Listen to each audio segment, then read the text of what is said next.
मोदी सरकार ने बजट में मिडिल क्लास को राहत देते हुए बड़ा ऐलान किया। 12 लाख रुपए तक की इनकम को टैक्स फ्री कर दिया गया और इसके साथ ही 75,000 रुपए के स्टैंडर्ड डिडक्शन का फायदा मिलेगा। यानी कि मिडिल क्लास को इनकम टैक्स में कुल 12,75,000 रुपए का फायदा होगा। सरकार के इस फैसले के बाद मिडिल क्लास के हाथ में अब ज्यादा पैसा आएगा। नए व्यवस्था में यह जो लिमिट है वो 12.75 लाख की होगी वेतनभोगी करदाताओं के लिए, जो कि वर्तमान में 75,000 की मानक कटौती के कारण है। सभी करदाताओं को लाभान्वित करने के लिए सभी श्रेणियों में कर लैब और दरों में परिवर्तन किए जा रहे हैं। यह नई संरचना मध्य वर्ग के करों को काफी कम करेगी और घरेलू उपभोग, बचत और निवेश को बढ़ावा देने के लिए उनके पास अधिक धनराशि उपलब्ध होगी।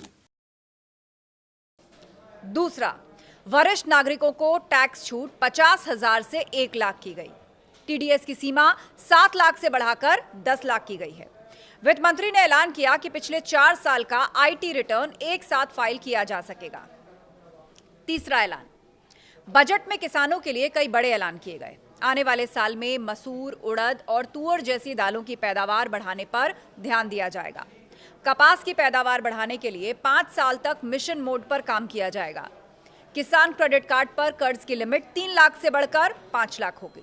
फसलों की उपज बढ़ाने के लिए पीएम धन धान्य योजना शुरू की जाएगी और इस योजना से 1.7 करोड़ किसानों को फायदा होगा। चौथा ऐलान, वित्त मंत्री ने उन लोगों के लिए जो अपना खुद का उद्योग शुरू करना चाहते हैं, उनके लिए फंड ऑफ फंड्स योजना की घोषणा की और इसके लिए 10,000 करोड़ का ऐलान बजट में किया गया है। पांचवा, बजट में एमएसएमईज के लिए बड़े ऐलान किए गए। एमएसएमई के लिए लोन गारंटी कवर 5 करोड़ से बढ़ाकर 10 करोड़ किया गया। स्टार्टअप के लिए लोन अमाउंट 10 करोड़ से बढ़ाकर 20 करोड़ रुपए किया जाएगा और उसके साथ ही जो गारंटी फीस है उसमें भी कमी की जाएगी। छठा ऐलान, बजट में बिहार के लोगों के लिए बड़े ऐलान किए गए हैं। बिहार में मखाना बोर्ड बनाया जाएगा। बिहार में national institute of food technology, entrepreneurship and management बनाया जाएगा। पटना में इंडियन इंस्टीट्यूट ऑफ टेक्नोलॉजी की क्षमता बढ़ाई जाएगी। आईआईटी में एडिशनल इंफ्रास्ट्रक्चर बनाया जाएगा। सातवां ऐलान, वित्त मंत्री निर्मला सीतारामन ने बजट में आवास परियोजनाओं में 1 लाख यूनिट्स को पूरा करने के लिए 15,000 करोड़ रुपए के नए स्वामी कोष की घोषणा की है और इस योजना का उद्देश्य उन घर खरीदारों को राहत देना है जिनके निवेश अटके हुए हैं। आठवां ऐलान, बीमा क्षेत्र में 100% विदेशी निवेश को मंजूरी दे दी गई। 6 जीवन रक्षक दवाओं पर ड्यूटी घटेगी। कैंसर की दवाएं भी सस्ती होंगी। नौवां ऐलान, वित्त मंत्री ने ऐलान किया कि एलईडी और एलसीडी टीवी सस्ते होंगे। उन्होंने कहा कि सरकार कस्टम ड्यूटी घटाकर 2.5% करेगी। सरकार ने 82 सामानों में से सेस हटाया। कपड़े और लेदर का सामान सस्ता होगा। बात 10वें ऐलान की जाए तो हवाई उड़ान को लेकर सरकार का बड़ा ऐलान है। 10 साल में 120 नए एयरपोर्ट्स बनाने की घोषणा वित्त मंत्री ने की।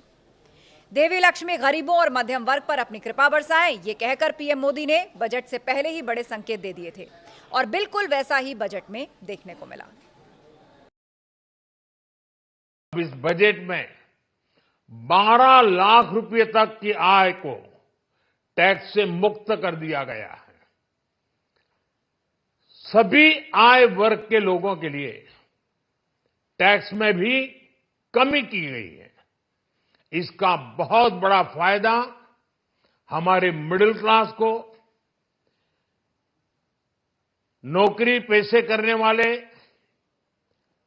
जिनकी आय बंधी हुई है, ऐसे लोगों को, मिडिल क्लास को इससे बहुत बड़ा लाभ होने वाला है।